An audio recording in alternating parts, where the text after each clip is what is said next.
Isang pinagpalang araw sa ating lahat. So, ngayong araw is August 9, 2024. So, ngayon is ipagpatuloy lang natin yung ating nasimulang series ng ating devotion. So, bago natin simulan yung series ng ating devotion, is muli muna nating balikan or i-discuss ng konti yung naging series natin last time para dun sa mga bago lang na tagapanood at tagapakinig ng ating devotion. So, yung series na talakayin natin, yung series na talakayin namin last time is Essential of the Historic Faith. So, yung mga inaaral natin dito sa Biblia, itong mga Bible verse, yung mga nasa nakapaloob sa teaching, sa application, sa lahat na discuss natin is nakalagay ito sa Biblia. Hindi naman yung meron dito na hindi yung pinaka-point na word, pero kumbaga explanation lang din. Pero sinasabi, ang dinisexplain natin dito is according pa rin dun sa Bible or dun sa nakalaman. Kaya nga diba sabi ko, essential of the historic faith.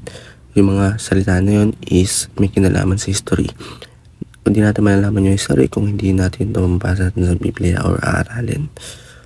Kaya mas maganda yung essence na pag-aral natin to, malaman natin yung essence.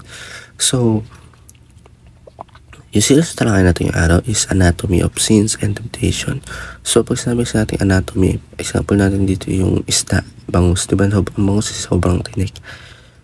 Kailangan natin himayin to para matanggal yung tinik at di tayo matinik. So, ayun, ito himayin natin yung mga kasalanan, temptation. Aralan natin ito mabuti kung anong mga pinagmulan, kung ano yung mga klase ng mga kasalanan natin nung sa history. So, ayun.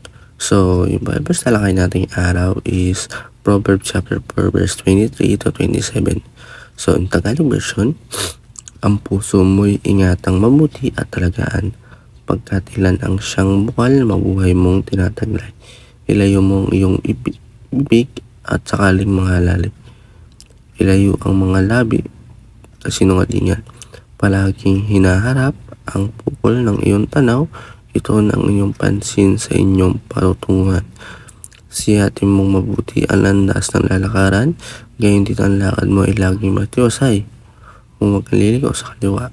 So, ayun, parang sinasabi lang naman dito, diba, dami niyan, diba, kada isang verse, kada ilang verse niyan, parang sinasabi lang dyan, parang merong isang, may point yan. Parang example na, di ba ngayon, palaging hinahanap ng pupunan tanong, diba, pagkat ilayo mong iyong bibig sa haling mahalay, di ba, parang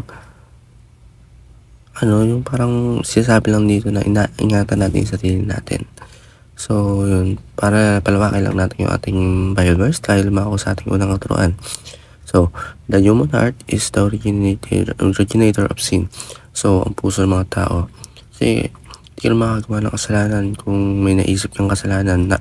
Yung isip mo, ayun yung nagsasabi na parang nakaisip ng kasalanan. Dahil nakita mo yung kahit bahay magmawa ng kasalanan, siyempre naisip mo, gawin ko kaya to, pero may puso pa tayo eh. Parang ito yung kumbaga, yung may kagustuhan ko ba na gawin pa to, gayahin to. Diba kung malinis yung puso mo, is hindi ba ito gagawin? Kaya parang sila yung nagiging originator of sins. Number 2, the mouth, eyes, and feet must have healthy boundaries. So, sinabi niya sa Bible verse. Kaya kailangan may healthy boundaries to. Kumbaga, na-orient natin nung dati pa lang, kailangan magbasa tayo ng Biblia para luminis yung mga pagkagamitan natin ito. And sa ating teaching, the person with clear boundaries is prosper. So, yung mga tao na may clean boundaries, kaya nga nung sinabi ko na kailangan yung mga parts natin na sinabi ko nyo, mouth, eyes, and feet, kailangan meron tayong clean boundaries yun.